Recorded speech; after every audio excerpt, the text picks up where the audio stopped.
Hello and welcome to episode 7 of In the Saddle with Dave and Daryl. Look, we haven't been getting the winners in so far in the series. We just had one in, so I'm still 1-0 up. I've had 5 out of 6 on every other slip. So I'm going serious this week. I've put my game face on. The hair's been cut. I'm fully focused. I'm going to nail this. Plus, I've got a cheeky little tactic where I'm basically going to try and copy Daryl a bit more because that seemed to work previously. Look, on that note, I feel like it's probably sensible if you go first in every race this week, and then I'll just see how that pans out. 12:05 Juvenile Hurdle, take it away. You haven't had an haircut. That's naturally falling out now. Right, 12:05. This is not a race to get overexcited about for me. Paros for Nicky Henderson has to go in this slip. Was an impressive winner in Dieppe over in France last time. Quickened away really nicely from the final flight, and he's gone to the white stables. We ticked a lot of boxes for a race of this nature. He should be winning this, really. Just looking at the pedigree, the breed, and etc. of some of these horses. Ellen Valley, the flat horse for Fergal O'Brien's going to go in here just as a bit of a backup. No, I haven't really got much of a case to make for any of these, to be honest with you, Dave. So I'm just going to be chucking in, and you're just going to have to really just hope that I'm right. But that's about it for this first race. There's no cases to be made. Paros is probably the only one you can make a small case for. Useless. Absolutely useless. What's the point in me trying to thieve something for you when you've got nothing of value to add? Look, Paros goes on the slip because that's the only one of your two that I could be interested in. The other one that's going to go in is the Worthy Brat. Harry Cobden's on board for Jeremy Scott. Harry Cobden rode a horse that beat this horse the last day in Monmerle. I reckon Harry Cobden's seen something in this little beast and said, look, Jezza, get him in at Sandown on Saturday. I will show you the way home. So those two are going in for me. I'm definitely through the first leg, mate. Mate, look, all I'm going to say is that the Worthy Brat probably ran up to about 110. If Paros ain't run up to more than 110 on here, you'd have to be bitterly disappointed. And Nicky Henderson would have to start rethinking his training regime or his scouting operation, I think. Yeah. 12:40, Novices Hurdle. Nicky Henderson, the man you admire, got a odds-on favourite turned over for me at Newbury. I decided to banker it. I'm not bitter in the slightest. I don't know what to do with him this week. He's going to be a real short price favourite, and he's going to be carrying the majority of the units. I can't put cover in. I'm going for it. I'm going absolute banker. My bankers are always so solid. Banker, Grand Mogul. Done. Banker. Dave, let's just remind the viewers how you're doing with your bankers. Our survey says 0 for 7. 0 for 7 on your bankers, mate. God, I hope this one blows out. I am going to put Grand Mogul in here. You never know what you're going to get with this horse. But he's certainly not a banker, that's for sure. Even at 1 to 5, I can see him. Dave, I can see him getting beat. I really can. I'm going to put the newcomer in for Tim Vaughan, Mikya. This will start throwing to Flash the Steel. He's going to be a little bit of cover for Grand Mogul, who is just a head case, I think. But yeah, Mikya, half brother to Flash the Steel and to Dr. Duffy. Got a nice bit of breeding about him. Could be anything.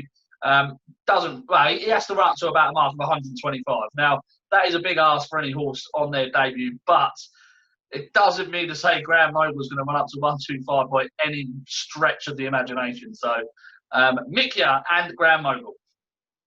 I mean, you could have saved yourself a hell of a lot of time, couldn't you, and just put Grand Mogul in.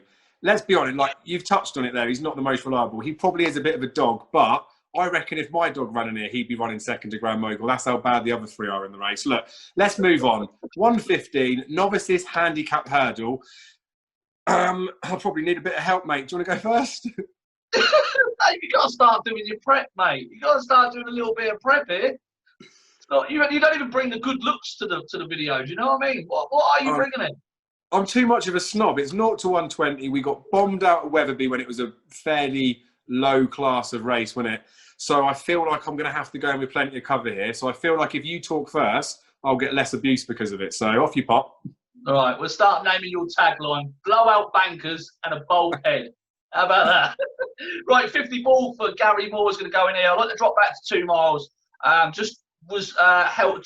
on at Ascot last time. Didn't really do a good time. It was okay for the grade. But I do think with this soft ground, it's going to get a little bit tested at Sandown by this time on Saturday, I think, after Friday's card. Then dropping back to 2 miles is definitely going to help him out. Gary Moore loves this meeting here. Shazamix is another one going to go in for Nicky Henderson. been a little bit disappointing, really. He finished third at Cheltenham last time, only beating half a length. That was disappointing for me because he was in a real good position on the front end of the field on a slow pace, where a couple at the head of the field dictated the fractions. He still could get the job done, but does look well handicapped on a mark of 118, despite being disappointing. So he's going to get another chance from me. And Frenchy Du Large, who makes his handicap debut with a mark of 113 for Venetia Williams. Then this horse could be thrown in off this mark. So I'm definitely going to take a chance on Frenchy Du Large through some of his novice form. Those three are mine. You can't have any of them. Technically, you've said your piece now, so if we could just mute you for the short term, thank you very much for that. Graphics editor, stick Daryl's 3 down there for me, and then I'm going to also chuck in Perfect City, Kevin Brogan, John Joe O'Neill. I love a little handicap plot. I love a little murder mystery in these types of races. Try and read into a bit more than there is. That they're probably just not very good. But Perfect City, he's going down in the weights. Kevin Brogan's not been in the greatest form, but he was doing well to start with. He's stealing these £7. So he's going in. And then Nice guy, Max Kendrick, will be getting a full bad boy forearm workout on this because the horse tugs like nothing else. But he hung to the right. He's going right at Sandown. He's only had a few runs, less exposed, only a 3-year-old. He probably is the one to beat. So high five from me in the 115. The Perfect City has had 7 handicap runs. He's not a plot. He's terrible. Magnificent 7. Lucky number 7. Oh, I didn't like number 7. Right, speaking of 7, we've got 6 runners in the 150. Grade 1, Henry VIII Novices Chase. We've got back-to-back Grade 1s now, mate. Look, we've had some sketchy races. We've gone from a 0 to 120 all the way up to basically a 140s to 150s race. I'm struggling in this to split the field because it looks a really good and really competitive race. But I want a bit of cover. We've got some bankers in there earlier. Absolute banker. Eldorado Allen, All Mankind, Hitman. Those 3 are going in. I need to say no more. First, second, and third. Slow Dorado Allen. I knew you would choose him. Hitman, a little bit concerned about Hitman's jumping at Sandown. Slight worry. I think if he stays on his feet, I think he's going to be the one to beat here. He's one of the ones that's going to appreciate the soft ground as well. But like I say, you might want to take forwards insurance with him. So for that reason, I'm going to chuck in 2 others. Garlaw, I really like Garlaw. Love the way how quick he is over his fences. I like the drop back to 2 miles. I think he's all about speed. And this trip will be perfect on the soft ground for him. A little bit concerned about Gavin Sheehan, Dave. I'm not a massive fan of the way he asks horses at fences, or doesn't ask horses at fences, and lets them make their mind up. I think this horse needs an aggressive ride, but we shall see. Hopefully Gavin can get the job done. And Phoenix Way is the other one, a 3-miler running over 2 miles. Yes, he is, but I do think this could be a tactical genius play by Harry Fry here, because if this ground gets tested and this looks like it's going to be a burn up on the front end, they could cut each other's throats, and the one who's going to benefit the most is Phoenix Way. So Phoenix Way, Garlaw, Hitman. Superb. Gets a lot easier now, doesn't it? We've got Tingle Creek, Grade 1. There isn't really very much to say on this one. Usually when I say that, you get the stopwatch out. So you let me know how long it's taken me to say. We get to this time of year and we get to celebrate the life of a very special person. In this instance, it's no longer a person, it's a horse. Welcome home, King. Altior. Say no more. Take a bow, if anything. Show some respect. I've got respect, look. Superb. Oh, don't look at them. They're hurdlers. Banker, it wins. Absolute stone cold banker. This is my first banker of these videos.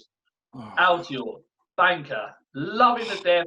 Let's just hope to God that we see the real Altior. Let's just hope that the ground doesn't go completely awful, or, there's an unfortunate incident where he's unseats or someone bumps. Let's just hope none of that happens. Let's just hope he runs his race. He's not on the decline, and he is just the banker of the day, even at his short price.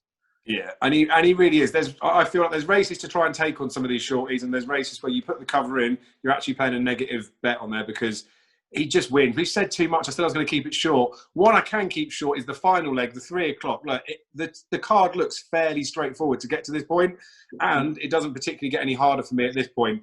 Cloudy Ben, Classic Ben. No, Cloudy Glen and Classic Ben. I knew I was going to balls that up.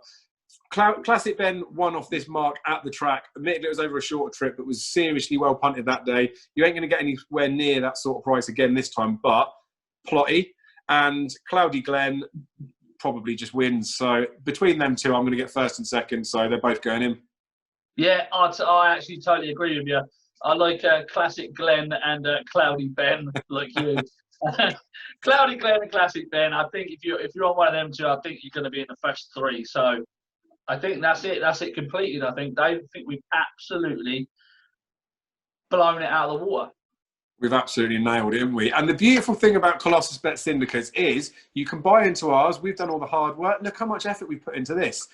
You can buy into our tickets. We'll control the cash outs, although we're probably not going to cash out. We're balls. But if you disagree with us and you think you can do better, then you can have a go yourself. You can create your own syndicates to split the stakes with your mates. You can do it for a bit of fun. If you think you're a bit more serious, then, you know, you get involved and play your own solo tickets. Obviously, gamble responsibly, etc., etc. But this week is a winning week for In the Saddle with Dave and Daryl. I'm starting to like that name.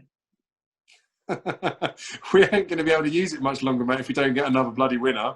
They're going to kick us straight out.